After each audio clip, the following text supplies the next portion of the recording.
Ladies and gentlemen, welcome to I'm Not Repeating Myself podcast. I'm your host, Mike, and I hope you heard what I said the first time because I'm not repeating myself. Glad everybody could be with me on this good Monday. Please make sure you subscribe to me on SoundCloud, Apple, Spotify, and on YouTube. I'm on Instagram at I'm Not Repeating Myself Pod, and I'm on TikTok at I'm Not Repeating Myself Pod. Hope everybody had a good weekend, man. I definitely did. November is officially here. This year's over, man. Pack it up. It's over. Thanksgiving is less than what, 4 weeks away? And then December, I don't even really be counting December for real. That shit is just like it's like a warm up. It's like a warm up of the new year, man. But nonetheless, hope everybody had a good weekend, man. I know I definitely did. We can go ahead and jump right into this thing, man. So, excuse me, y'all. My bad on that. This thing ring alarm. But nonetheless, we're going to go ahead and jump right into this thing, man. So, off the heels of the versus battle, of course, that sparked more, hypothetical conversations surrounding the verses and who would do this, who would do that. So, an old clip resurfaced of Jay Z talking about how nobody could stand on a versus stage with him. Now, when I first heard, I'm like, "Is this new?" It's like, "There's no way this is new." Like, we didn't had to heard this before because Jay Z just don't be doing those spaces. Like, he don't do shit like that. So I think it was from 2022.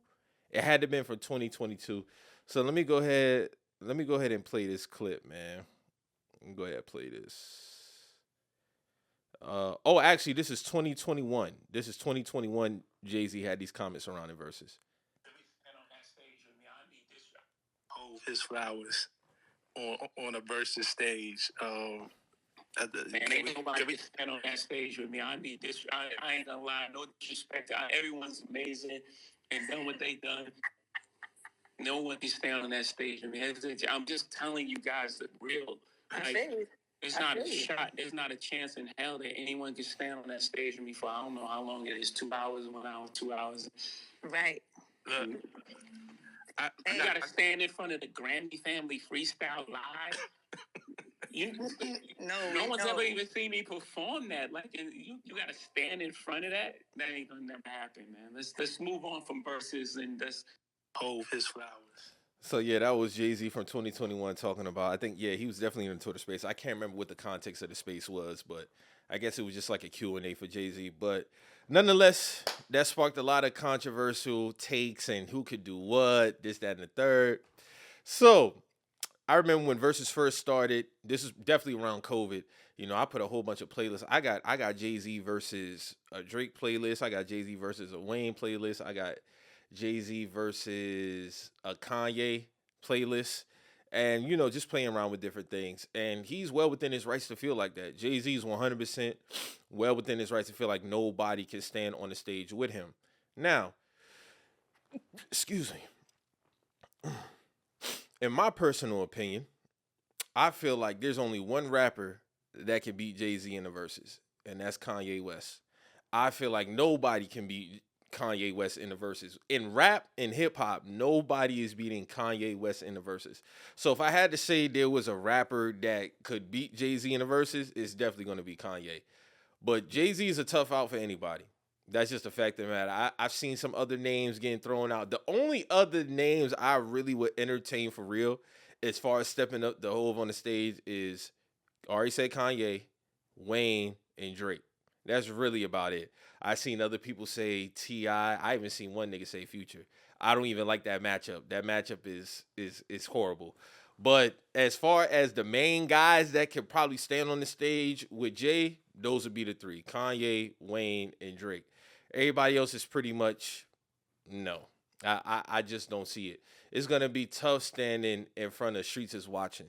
It's gonna be tough standing in front of the ruler's back. It's gonna be tough standing in front of the heart of the city. It's gonna be tough standing in front of what more can I say? It's gonna be tough standing in front of Allure. Like it's just so many that you can go to. And then, typically the verses is what, 20 songs. So when you think about it, he can play around with he could package like five different 20 song setups. That's how deep his catalog is. You could package literally together five or six different ones. You already know he's gonna come with a freestyle that he's gonna do a cappella, but it's gonna be hard press it's gonna be hard pressed to find anybody who's willing to step up. And the only person again that I feel like is gonna be able to do it is Kanye. Of course, I think it's one of those wishful thinking things like Jay's never gonna do it. So of course it's just mainly for conversation. But Jay-Z getting on a versus stage would be amazing. Like we really need that for hip hop. I'm not gonna lie. If we're able to get Cash Money versus No Limit, we was able to get the other classic ones. We got Jada Kiss and Jada Kiss the Locks versus Dipset. I don't see why we couldn't get Jay-Z, but I think that'd be a tall task. So it'll just be reserved for hypotheticals and who would do what and doing all that. But let me see, because I got a few. Let me go to one of these playlists I got, because I got a playlist I put together. There's a few of them when I did Drake. Let me do Drake versus Hov. So I got a 20. So I got the Prelude, The Streets Is Watching, Lucifer, You Don't Know, In My Lifetime remix, Song Cry, Heart of the City, H to the Izzo, What More Can I Say, I Know, Money Ain't a Thing with JD, Encore, Allure, Anything, Where I'm From, Can I Live, Dead Presidents, The Ruler's Back, My First Song, and Never Change. So just to give you a taste of what you would be standing up against, that's a strong 20. And again, he could package together at least 5 or 6 different 20 songs that he can mix around and play with. Like that's a tough out for anyone. But if anybody could beat that 20, it'll definitely be Mr. West. That's the only person in hip hop. And Wayne is my GOAT. Everybody know Wayne is my GOAT. I don't see Wayne beating Jay in the verses. He can stand on the stage with him, but I don't see him beating him. Drake is the other one that I mentioned. Drake can stand on the stage with Hov, but I don't see him coming out on top of that neither. So I wonder what would it take. That's all I really want to know. I wonder what it would take for Jay-Z to get on a versus stage, man, because that'd be great. That'd be great for hip hop, man. That'd just be amazing. I think that'd break records. I definitely would break the verses in itself. You gotta have that, and also when it come to these conversations, because also niggas won't admit it, but it's a real thing. The regional bias.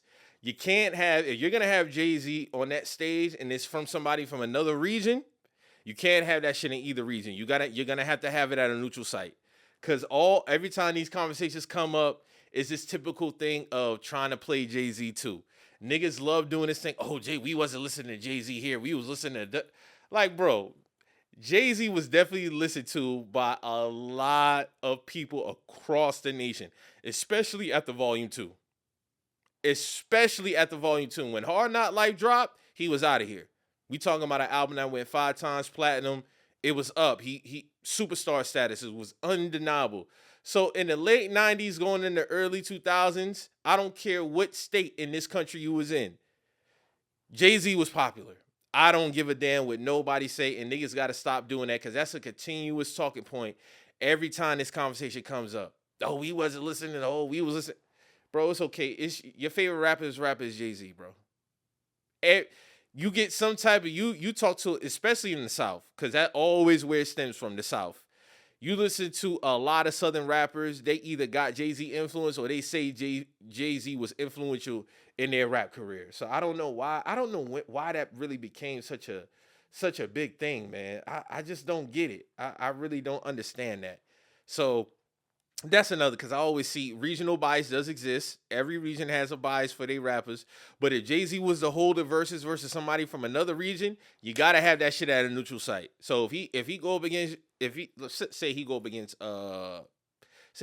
Wayne, bro, you can't have that shit in the South. Can't have it. You can't have it in the South. You do that shit do it in LA. Do it in LA or do it in Chicago, some shit like that. That's the way. That's how I would go about it. A lot of these battles would have to be held regional, because of course off the heels of the No Limit, Cash Money, that's New Orleans, so that should have been in New Orleans. Like we had Locks and Dipset, that was in New York. But if you're gonna have rappers from different regions, make that shit neutral. But I can't say nothing is impossible, especially in 2025. You never know what could happen, man. Jay-Z could probably have a change of heart one day. He bored or some shit. He'd be like, yo, I'm gonna go ahead and do who you want to go get. So that'd be interesting to see. So that's pretty much all I got for that. But segue into another hypothetical versus that was talked about was T.I. and 50 Cent. So T.I. and 50 Cent came out. Now, this is the true regional. This is where all the real regional conversation came from in terms of the North and South. Oh, we wasn't listening to 50 Cent down here. Oh, we wasn't listening to T.I. up here, bro. All y'all niggas lying. Niggas was listening to T.I. in New York. Niggas was listening to 50 Cent in the South. It's okay. Niggas don't have to try to rewrite history. You don't have to pump your chest up for your region. It's okay, bro. Like, we always listening to these niggas in whatever state that you was in. That's just what it is. But, you know, I also did a playlist for this too, of with 50 Cent and T.I. So I'm gonna go ahead and run through the songs that I had. So I had T.I. starting off, King of the South, I'm Supposed to Die Tonight, Big Shit Poppin', Straight to the Bank, I'm Straight, Stunt 101, Rubber Band Man, Wankster, What's Up, What's Happening, Life's on the Line, Why You Wanna Get to Know You, 24s, Bloodhound, You Don't Know Me, In the Club, Whatever You Like, PIMP, Still Ain't Forgave Myself, Hustler's Ambition, Doing My Job, What If, About the Money, Window Shopper, Bring 'Em Out, How We Do, Hurt, In My Hood, Live Your Life, Big Rich Town, Swagger Like Us, Hate It or Love It, ASAP, I Get Money, Top Back, What Up Gangster, Let's Get Away, 21 Questions, What You Know, and Many Men. So that was a playlist. And I did these playlists like around 2020, 2021. Obviously, I had a lot of time. That's when COVID was going on. They had shit to do. So, you know, that was the 40 songs that I came with for T.I. and 50 Cent in terms of, you know, who would do what. So, you know, that was another conversation that came up. Now, this is one of the most even keeled battles in my opinion. I feel like 50 Cent and T.I. is definitely something that could happen. We could get that shit done. That's a battle that definitely cannot happen in either or city. It can't happen in Atlanta. It can't happen in New York because all that shit going, it just won't be a fair, you know, critique of the battle. So if this battle would have to be held in LA or Chicago. If you're going to do this battle, do it in LA or Chicago for sure. But this is definitely a battle that I feel like this one could get done. Jay-Z, but T.I. and 50 Cent, man, let's go ahead and get this one. And I definitely would enjoy this one. I think this would be one of the most popular ones. But, you know, I think 50 has said he wouldn't do. Did he say he would do a versus with T.I.? I can't remember if 50 said he wouldn't do it or he would do it with him, or T.I. said he would only do it with 50 Cent. It was either or. It was one of the two. But if I had to pick one, that's tough. That's tough. I prefer T.I. over 50 Cent, so I would probably, because of favoritism, I'd probably give the edge to T.I., but that's a tough out for either party. It all depends on how each party rebuttals. It's all going to boil down to that. How each party rebuttals, stage presence, all of that. Like, that's what it's really going to boil down to. It's not a wash on either end. It's not. Nobody's cleaning up anybody. Nobody's getting either party out of there. This would be a tough out for any. If somebody's going to win, the finals is going to be like, you know, 12-8 or some shit like that. It's gonna be close. It's gonna be close, man. So I don't see nobody. But if I had to pick, I'd probably get T.I. because I prefer T.I. And I really think he would come to really like show and prove for real. Because I think he was the one who actually sparked the conversation about him doing. I want to say it was T.I. who said, "Bruh, give me 50 Cent. Give me 50 Cent. I want 50 Cent." But you know, we would have to again another hypothetical that I would enjoy, but you know, y'all can give me your thoughts on it. Let me know what you think. I seen some lists go out there in terms of, you know, what songs each party would pick. Some of them was kind of similar to mine. So yeah, man, I want to see another versus for sure. I want to see. I don't want Complex to host it though. I feel like they kind of fumbled it in terms of the time because we know versus to be 20 songs each. You gotta give everybody at least 20 songs. Don't cut that shit down at 10 songs when everything is just getting popping and everybody is, you know, doing their thing, man, because, you know, that's not how we know the verses to be. we known the verses to at least each party have at least 20 songs, and then at the end they might do a collaborative song that they did together, or they do their banger. So don't get the 10 songs and then you be like, oh no, we only got 4 or 5 minutes left. No, that shit is trash, my nigga. That shit is trash. Don't do that. Don't play around with us like that. So shout out to the verses. Shout out to the verses conversation. You know, definitely something that I enjoyed this week. You know, it was definitely interested to see how everybody, you know, aligned with their thoughts in terms of what was going on and all this other shit. So moving on, next topic surrounding hip hop. So this was another conversation that sparked, you know, conversation in terms of, is hip hop dead? Is hip hop dead? So no rap songs appeared in the top 40 on the Hot 100 for the first time since February 1990, ending the streak of 35 years, 8 months, and 3 weeks. And this was the week of October 25th, 2025. Do I think hip hop is dead because no songs are trending on the top 40 on the Hot 100? No, I don't. And I would be hypocritical to say that based off how I've been talking about hip hop this year on this platform. I've been praising a lot of dope projects to come out this year. So I can't sit up here and say that, you know, hip hop would be dead. Ghostface Killer had a great album with Supreme Clientele too. You had Offset with Kiari. He had a dope album that dropped this year. You had Mozzie had a dope album drop this year. You had Freddie Gibbs, Alfredo 2 had a dope album that dropped this year. Clips, of course, with Let God Sort Him Out. You know, so I would be sitting up here fronting if I was to say that, you know, hip hop is dying based off of the year we have. I'm not really saying that, you know, hip hop is judged based off the performance on the charts. I'd be also a liar to say that, you know, chart position don't matter. Chart position is a bragging right. It's always been a bragging right. It go hand in hand with sales and all of that. But in terms of hip hop being dead, nah, I can't say that. And I think a lot of the times there be a lot of picking and choosing with niggas. A lot of the times niggas be picking and choosing in terms of, you know, depending on their favorite rapper, who's doing what on the charts, when it could be applied and when it can't be. I've also seen that, you know, off the heels of, you know what, last year. I ain't gotta say it, but a lot of the times it be disingenuous conversations in terms of that because, again, favoritism, bias.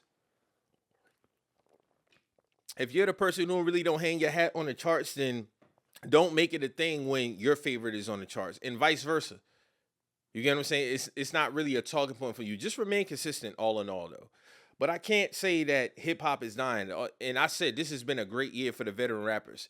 The veteran rappers this year have been really killing the game, man. So it would just be a disingenuous. It would be a disingenuous take. It really would. I can't sit up here and honestly say that they hold weight in terms of hip hop and hip hop just don't really boil down to the music. Like, it's bigger than that. We talking about from a cultural standpoint, and I get it when the charts they're specifically talking about music, but nah, hip hop continues to thrive. It continues to grow. It's going to continue to grow. It's going to continue to expand. It's going to continue to have the impact on the world that it has and will continue. So no, hip hop ain't dying, man. Hip hop ain't dying. It's only getting better, in my opinion. And I think it goes through it like anything else. It goes through they peaks and valleys. It goes through its peaks and valleys, bro. Like, I can't look at some chart data and be like, yeah, well, what the fuck is going on? And of course, you know, off the heels of the battle, you know, Kendrick and the Drake side, that whole shit.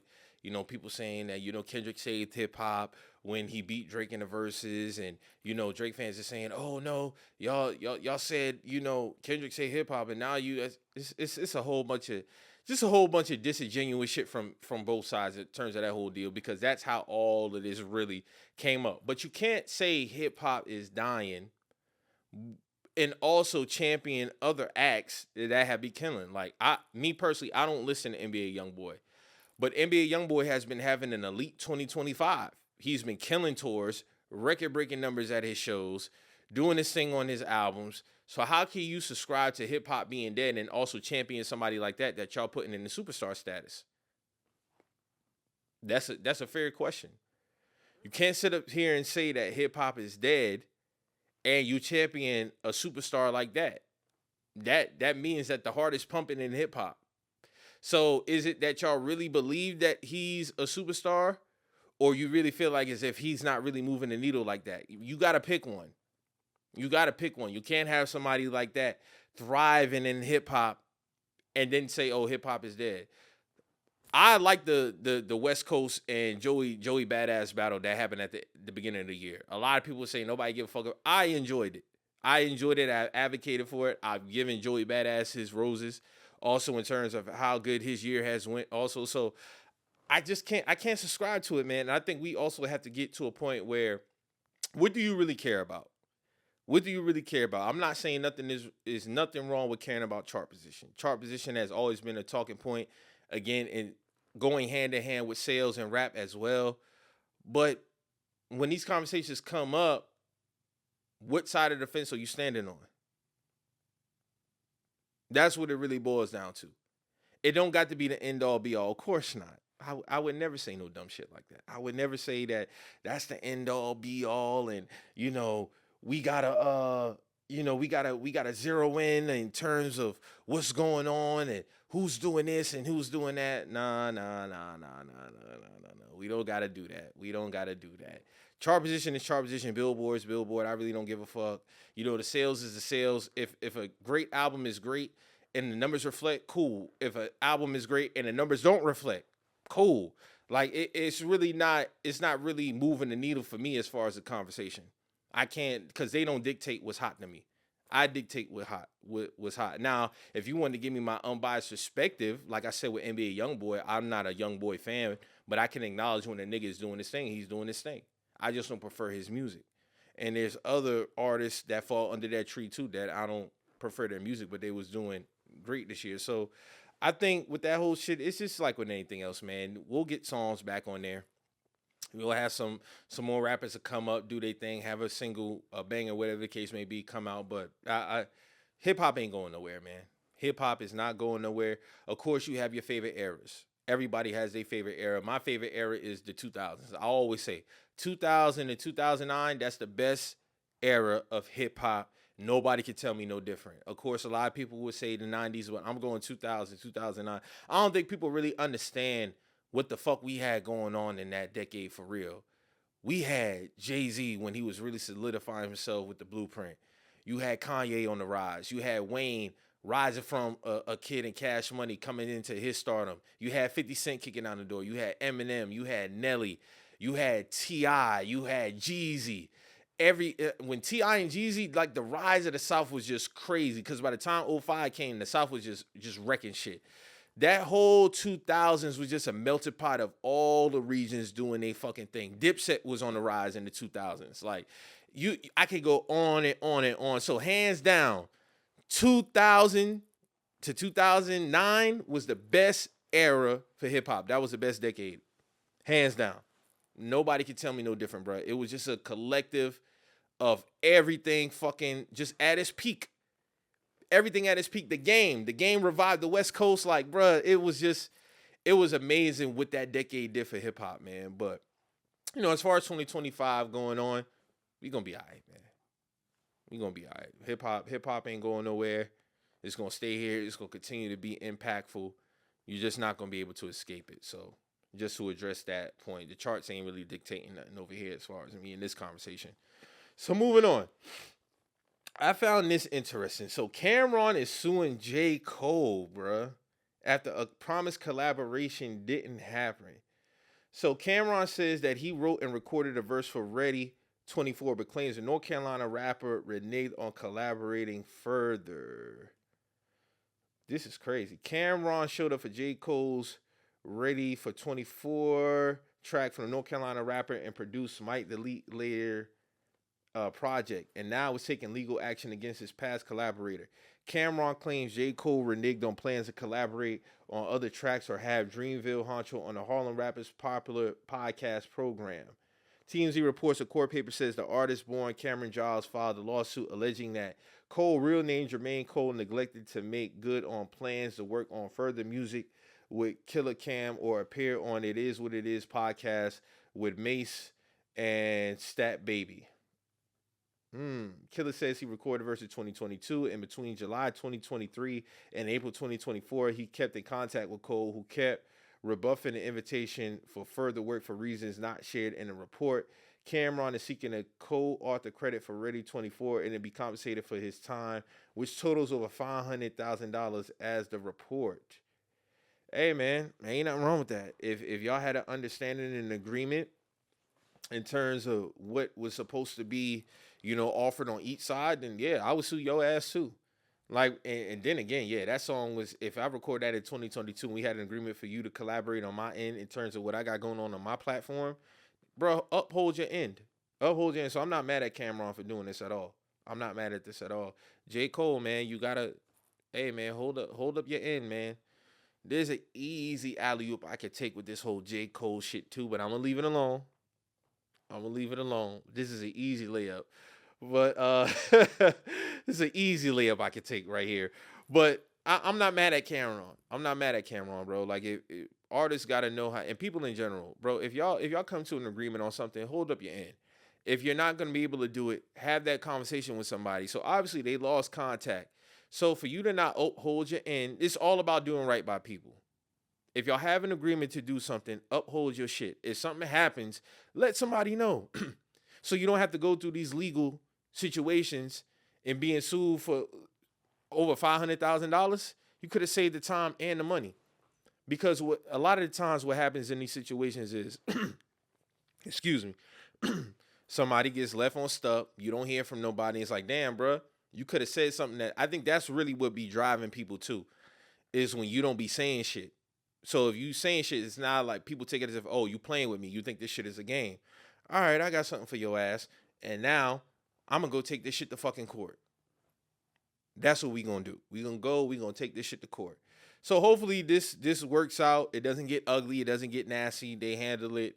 Hopefully we still see, Cole and Camron, they still be cool and don't be no petty shots.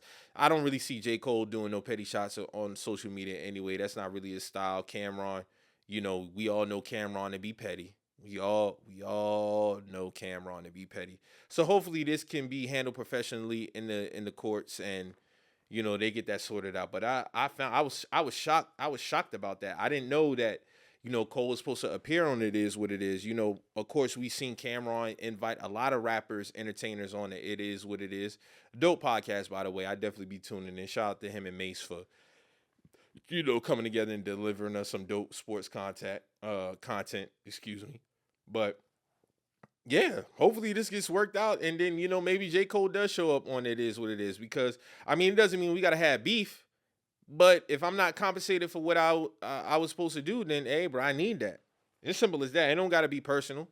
It don't gotta be personal at all. But that was hilarious. That was hilarious when I seen. I'm like, damn, bro, like J. Cole getting sued in the sentence is just weird, because J. Cole don't really bother nobody.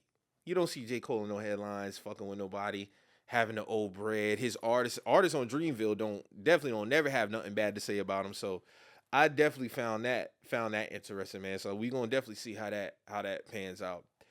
So transitioning into some sports talk. So of course NBC has been rolling out this feature throughout the year in this NBA season where they'll be talking to Michael Jordan in terms of getting his thoughts on the game, what he likes, what improvements that, whatever the case may be. It's just a natural sit-down conversation. So this week, they asked him about load management.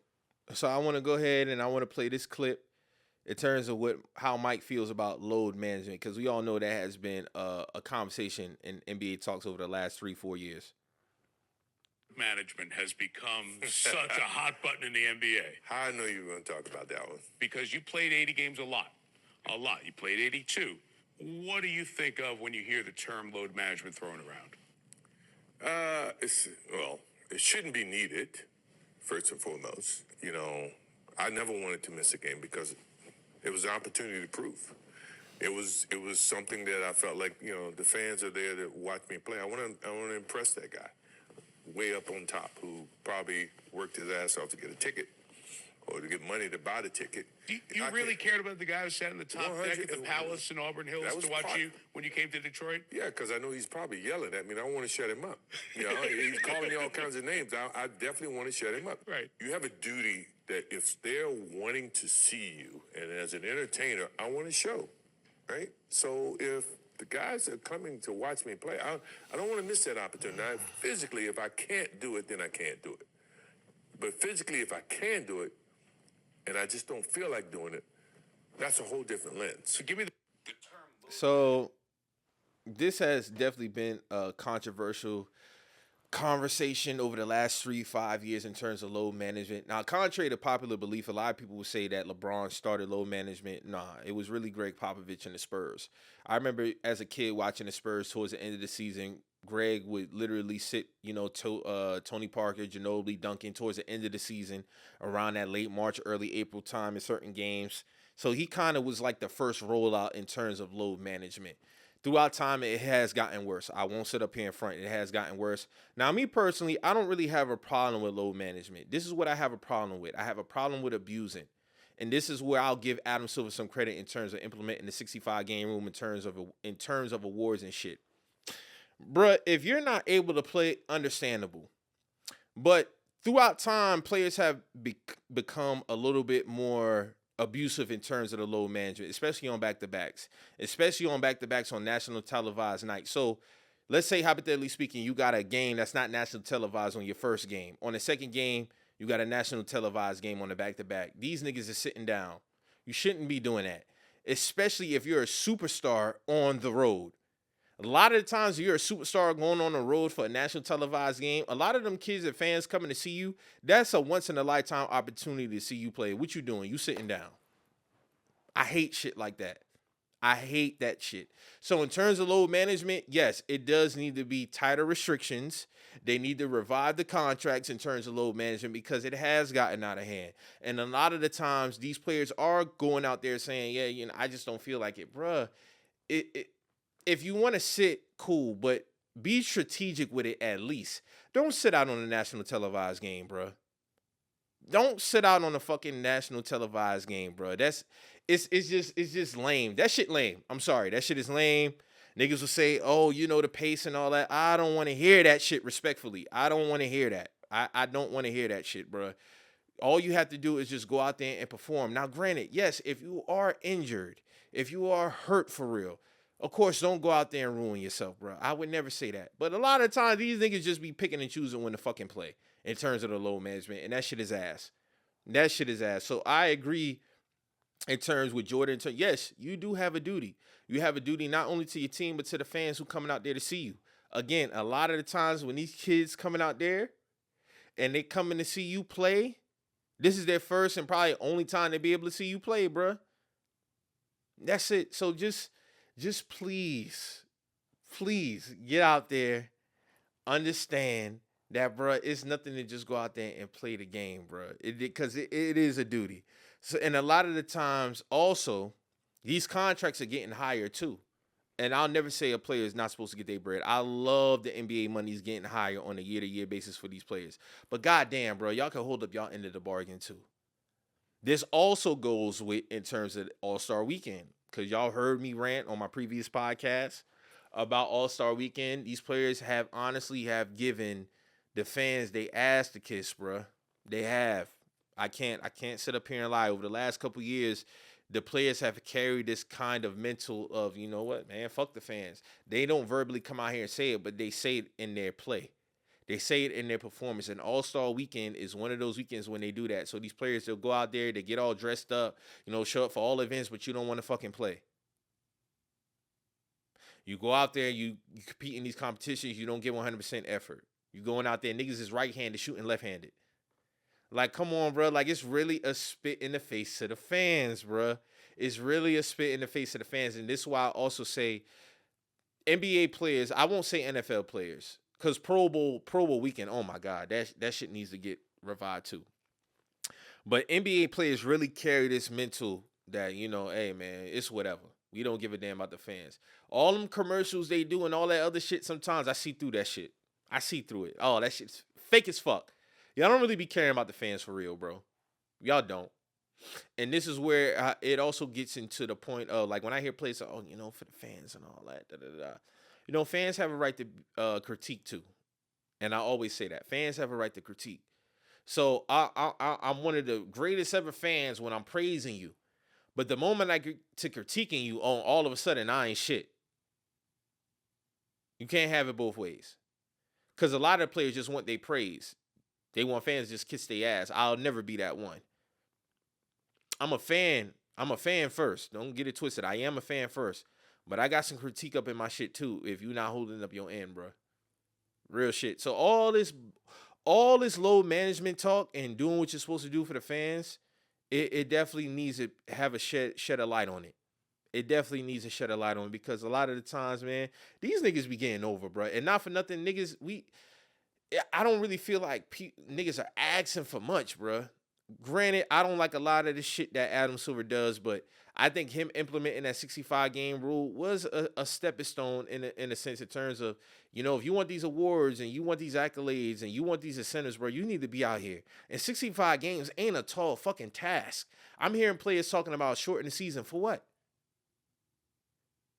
Shorten the season for what? So you can load manage on a 65 game season and play 40? It's this typical, like, give a mouse a cookie, he's gonna ask for this. It's that same story. Don't cut the season down. Keep that shit at 82 games. Now, I will say I would like the season to start in December, Christmas Day, like it did 2011, and roll out until August. But that's just a fan of me, so it can roll off in the football season. But I mean, what modern medicine is getting better each year. Technology is getting better each year. Like, the game, as far as being safe, is nothing much has changed because it's not really contact like that. But dog, the advanced medicine and advanced technology we got, I feel like it's way better for the players now versus then. So y'all should be able to perform on a higher level. It just boils down to taking care of your body how you're supposed to. That's really what it is. Now, some of them, they just have freak injuries. It happens. But a lot of times, some of the players are not taking care of themselves like how they used to. I can't look at certain plays like LeBron James. For LeBron James to be playing as long as he has, and I really had no serious injuries like that, we all know he spends $1 million taking care of his body in the all season. Some of you players should be implementing that lifestyle. I'm not saying they gotta be $1 million. Whatever it is that you gotta do to make sure that your body's on the upkeep when you go into the season, do that. Like Jordan also said in a longer clip of this, what are you doing in the other 21 hours out the day? When you go out there and play the game, like, are you rehabbing how you're supposed to? Are you taking care of yourself how you're supposed to? Now, some other players, they can just get up, go, do whatever it is that they do. We all know James Harden. James Harden go to the club, come back the next night, drop 40, drop 50, drop 60. That's what he do.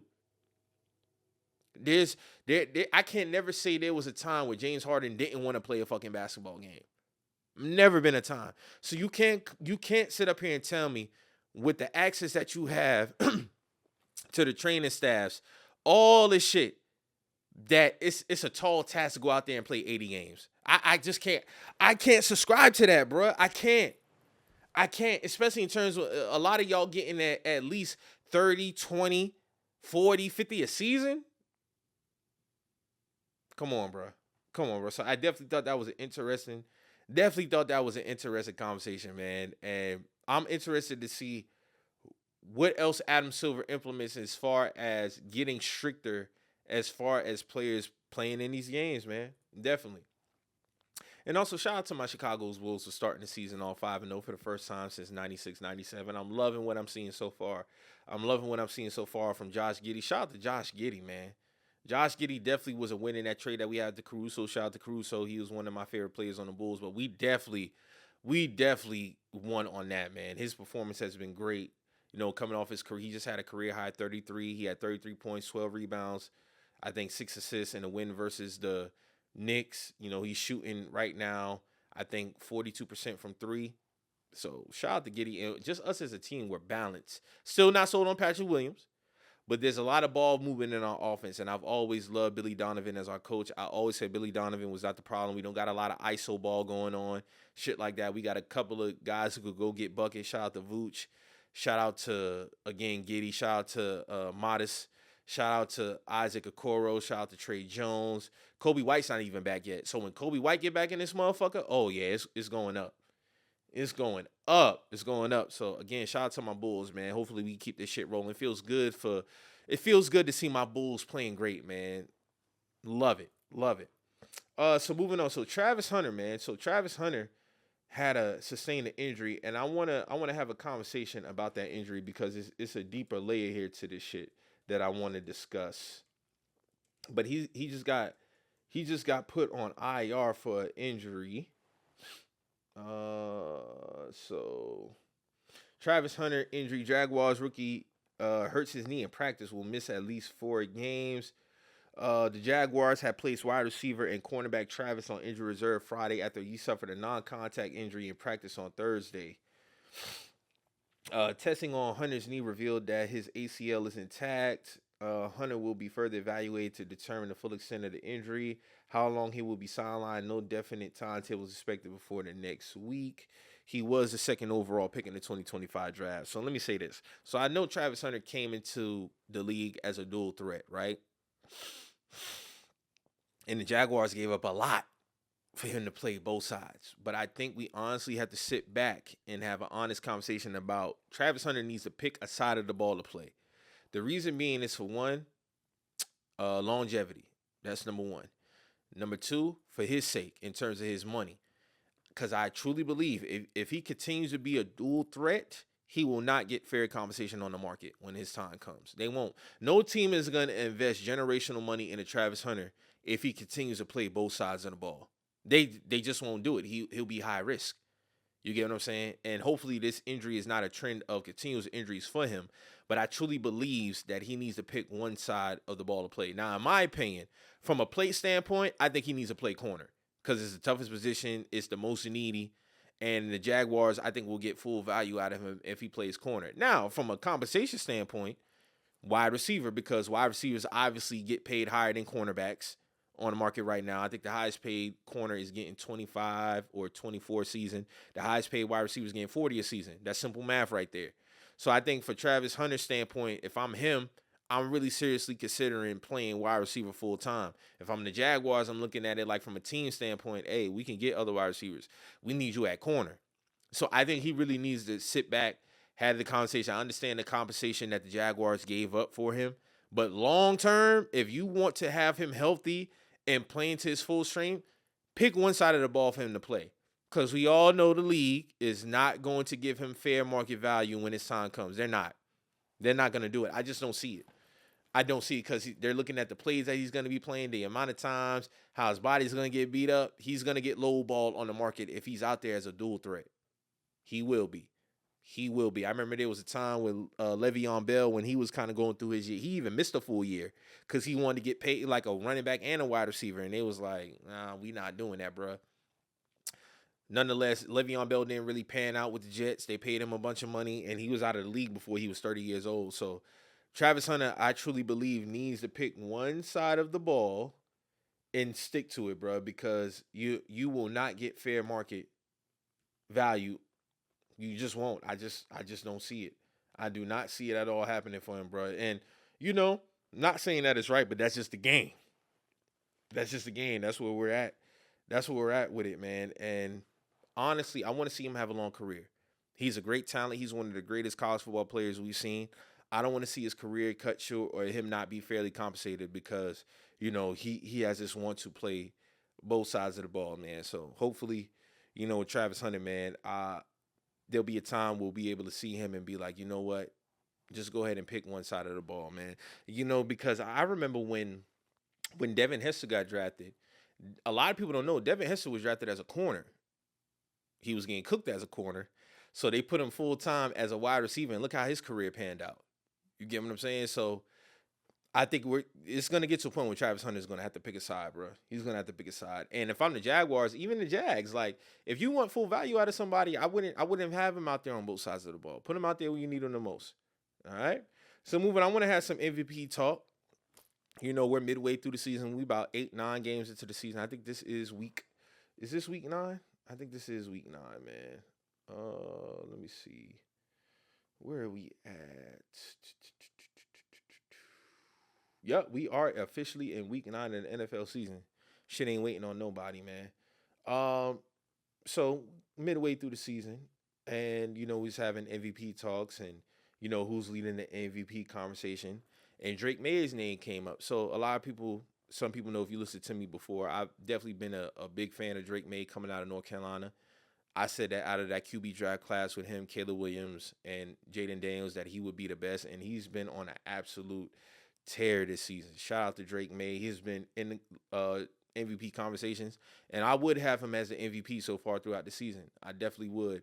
What he's done, this year with the Patriots, they was able to get him some new weapons around him.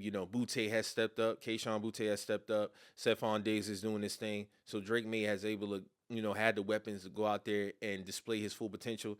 And Dog has been balling, man. So definitely Drake May would definitely be my pick in terms of, MVP this year because, hey, Dog he's balling, man. He's balling. He got the stats to back it up. Let me go ahead. Let me pull up his stats real quick. Drake made, 2,000 yards, 15 touchdowns, 3 interceptions, quarterback rating of 118, completion percentage of 75%. You can't knock that, man. You can't knock that. And this is what I expected from Drake May coming out of North Carolina. Of course, his rookie year, typical rookie mistakes that he cleaned up on. But to be completing 75% of his passes, that's not something you just you turn your head to. So I definitely got Drake May leading the MVP conversation, and after that, I kind of feel like it's a drop off because there's nobody else who's really standing out in terms of leading the MVP conversation. Jonathan Taylor's doing this thing. I can't front. He's definitely doing this thing right now. That nigga has been balling. In terms of what Jonathan Taylor, I think he's already, is he rushing for 1,000 yards so far? Let me see. Let me look up his stats real quick. Jonathan Taylor been on a fucking tear, bro. Nigga been getting busy. Let me see what these niggas got going on today.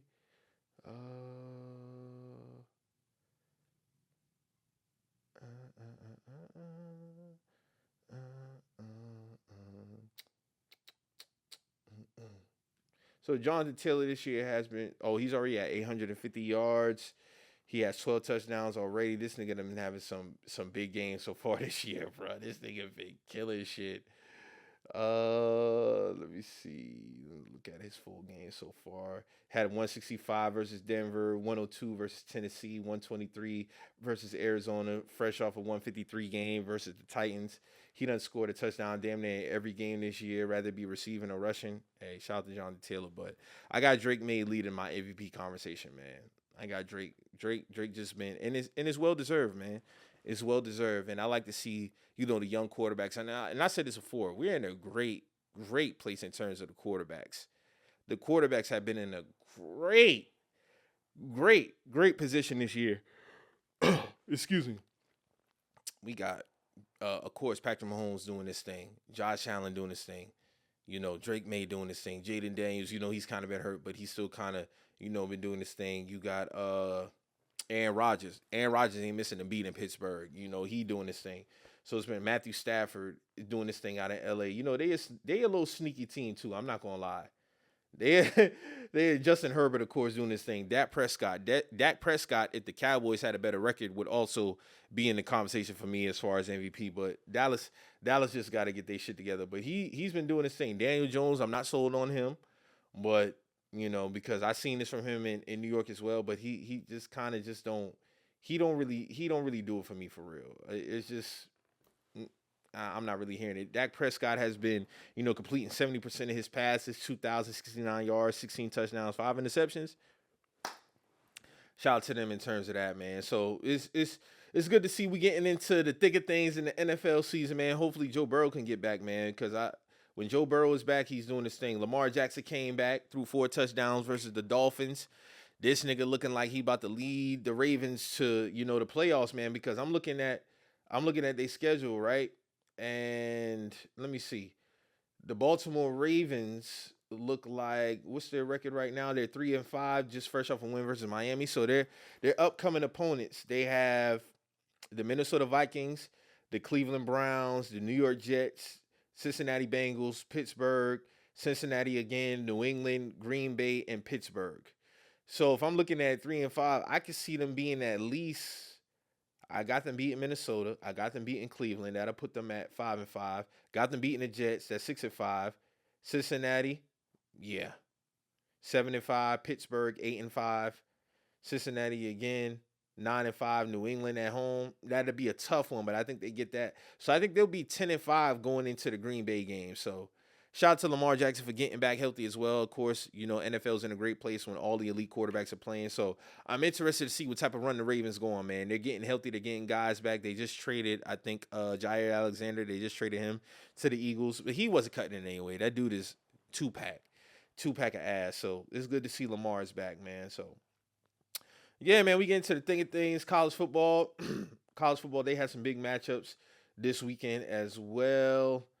Let me see what the scoreboard was looking like this week. Ohio State, they handle business, of course, versus Penn State. Indiana, they continue to roll. They won 55-10. Georgia versus Florida. Georgia squeaked that one out 24-20. Ole Miss handled business versus South Carolina. Vanderbilt lost to Texas. They tried to have a little sneaky comeback. I did peep that. They won. Texas won 34-31. It's looking like Texas might creep back up in the playoff conversation. They're 7-2 now. Vanderbilt drops to 7-2. Miami, niggas lost again. I'm happy as hell. Them niggas is now 6-2. Them niggas lost to SMU on the road. Crazy. The niggas was having national championship title talks, man. So, Oklahoma went into Tennessee and beat them. They was 18th ranked, so now they're 7-2. Tennessee drops to 6-3. The SEC is going to be real tight going into the championship weekend. Utah beat Cincinnati. That was one of the big matchups this weekend. Utah was ranked 24th. Cincinnati was ranked 17th. They beat them 45-14. Put belt to ass.